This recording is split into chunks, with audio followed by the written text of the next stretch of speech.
Hey YouTube fans, Eric Hayden here in the garden today. Well, we had the 20 inches of rain back in May and the beginning part of June. Now it's been day 15 where we have not had substantial rain here in our part of the state. In addition, we've had some warm weather. We got up to 94 degrees the other day. Here at the coast, we're usually 90 by late morning, and then we cool off because of the sea breeze. And then we're around 80 or 78 overnight. So very, very muggy and mild atmosphere.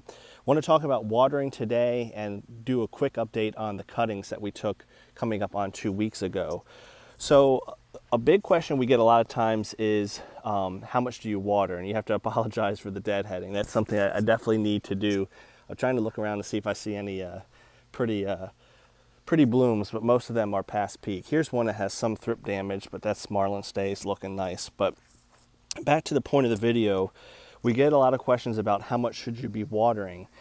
And usually if you get an inch of rain per week, that's fine. That's why I have a rain gauge. I've mentioned it before. Over toward Dublin Bay is the rain gauge I have, because if I get a solid inch of rain, I just don't worry about watering. But during hot weather, you have to be especially careful that your roses are getting enough water. The rough rule is about 3 or 4 gallons of water per bush will provide that inch.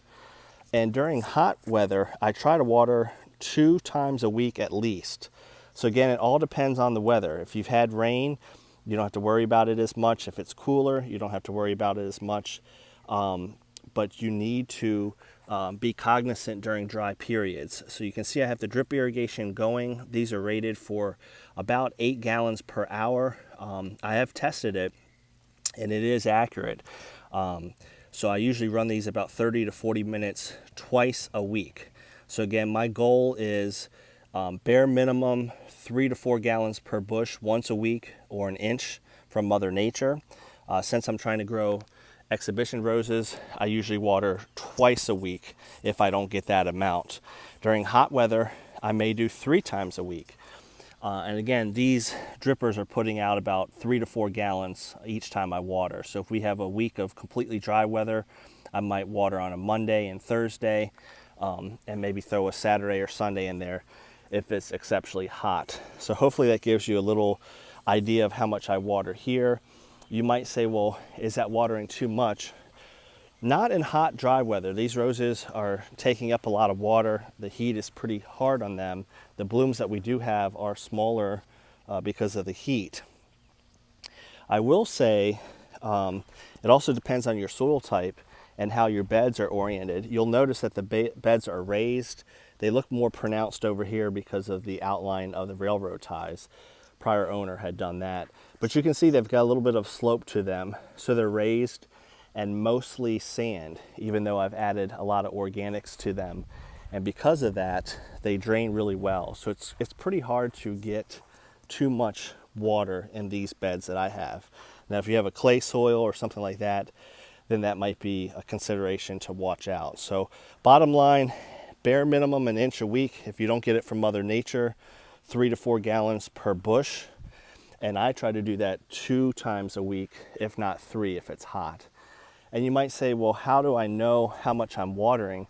One trick I like to do, I mentioned the rain gauge, to know how much water Mother Nature's providing. But the other trick I like to do is I've got this 4-gallon bucket over here. Perhaps you have a 2-gallon watering can, whatever it is. And I fill that up, and it takes about 30 to 35 seconds to fill up those 4 gallons. So that's how I know how much to water per bush. I'll be out there with a timer, or you can do a rough estimate, but that way you're not putting down too much or too little for that. So the whole point of the video, again, when you have hot, dry weather like this, you might need to be watering up to 2, maybe 3 times a week. Quick update on the cuttings. I'm not optimistic. I've had varied success, as I mentioned. I like to show you the good, the bad, and the ugly in the rose garden, because I don't want people to see these roses and think we never have any issues. So the first experiment, this is just in an open juice container. I've sprayed it daily and kept that soil watered. That's Veteran's Honor. We'll see what happens with that. I've already lost the first cutting of a Double Delight. It had some rot on it, And that's what I tend to lose the most. They don't tend to dry out on me. They tend to get rot from the bottom. I might try some banded pots next time, but I can't quite get the rotting thing because this is ProMix, so it's a well-drained potting soil with perlite in it. It's got your normal drainage that you would have with anything else in terms of containers, but I might go to the banded pots because they're pretty loose on the bottom in terms of openings. But so far, they're looking okay. The true test will come here in another 2 weeks. We're at the 2-week mark now tomorrow. And then the ones I'm really curious on are these Fortuniana, because they're notorious for not being able to root without a misting system. I'm going to work on a misting system, but meanwhile now I just have a little spray bottle that I use to mist them a couple times a day. And that's kept them sufficiently moist, but we'll see how much. As far as sunlight goes, and I do leave this top open a little bit because I don't want it to get too hot. You can see there's still plenty of moisture in there by the condensation on the top of the lid and the juice container. So I know a lot of people use these Sterlite containers. They're clear. As far as sunshine goes, you can see it's getting a little filtered sun now. We're early in the morning, about 9 o'clock.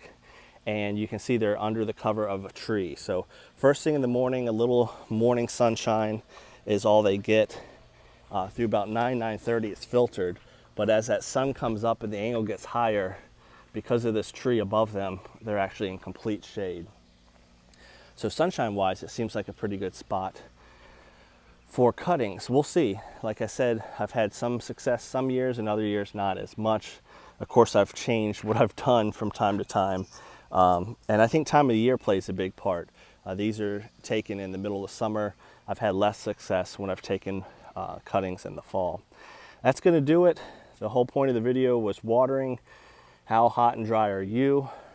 Are you watering? Comment below. How much do you water?